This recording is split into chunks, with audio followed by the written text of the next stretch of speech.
Hi friends, hello. ಇವತ್ತು idli egg masala ಹೆಂಗೆ ಮಾಡೋದು ನೋಡೋಣವಾ. ಇವಾಗ ಎಣ್ಣೆಗೆ ಫಸ್ಟ್ ಸಾಸಿವೆ ಹಾಕ್ಕೊಳ್ಳಿ, ಆಮೇಲೆ ಸ್ವಲ್ಪ ಜೀರಿಗೆ ಹಾಕ್ಕೊಂಬಿಟ್ಟು, ಆಮೇಲೆ ಈರುಳ್ಳಿ ಮತ್ತು ಗ್ರೀನ್ ಚಿಲ್ಲಿ ಹಾಕ್ಕೊಳ್ಳಿ, ಆಮೇಲೆ ಟೊಮೆಟೊನ ಹಾಕ್ಕೊಳ್ಳಿ, ಆಮೇಲೆ ಚೆನ್ನಾಗಿ ಮಿಕ್ಸ್ ಮಾಡ್ಕೊಂಡು ಜಿಂಜರ್ ಗಾರ್ಲಿಕ್ ಪೇಸ್ಟ್ ಹಾಕ್ಕೊಳ್ಳಿ. ಇವಾಗ 2 ಮೊಟ್ಟೆ ಹಾಕ್ಕೊಳ್ಳಿ, ಆಮೇಲೆ ಸ್ವಲ್ಪ ಹೊತ್ತು ಬಿಟ್ಟು ಚೆನ್ನಾಗಿ ಮಿಕ್ಸ್ ಮಾಡಿದ್ಮೇಲೆ ಪುಡಿಯಾಗಿ ಬಂದಿದ್ಮೇಲೆ ಉಪ್ಪು ಹಾಕ್ಕೊಂಡು ಮಿಕ್ಸ್ ಮಾಡ್ಕೊಳ್ರಿ. ಆಮೇಲೆ ಒಂದು ಸ್ವಲ್ಪ ಅರಿಶಿನದ ಪುಡಿ, ಆಮೇಲೆ ನಿಮ್ಮ ರುಚಿಗೆ ತಕ್ಕಂಥ ಖಾರದ ಪುಡಿ ಹಾಕಿ ಚೆನ್ನಾಗಿ ಮಿಕ್ಸ್ ಮಾಡ್ಕೊಳ್ಳಿ.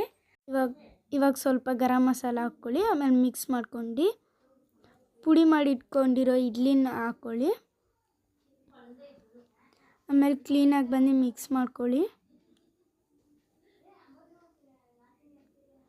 ಚೆನ್ನಾಗಿ ಮಿಕ್ಸ್ ಮಾಡ್ಕೊಂಡಾದಮೇಲೆ ಮತ್ತೆ ಒಂದು ಸ್ವಲ್ಪ ಧನಿಯಾ ಪುಡಿ, ಆಮೇಲೆ ಉಪ್ಪು ಹಾಕ್ಕೊಂಡು ಗರಂ ಮಸಾಲ ಹಾಕ್ಕೊಂಡು ಚೆನ್ನಾಗಿ ಮಿಕ್ಸ್ ಮಾಡ್ಕೊಳ್ಳಿ. ಇವತ್ತಿನ ಅಡುಗೆ ಎಷ್ಟೇ ಆಗಿತ್ತು, ನೀವು ಒಂದು ಸಲ ಟ್ರೈ ಮಾಡಿ. ಬಾಯ್.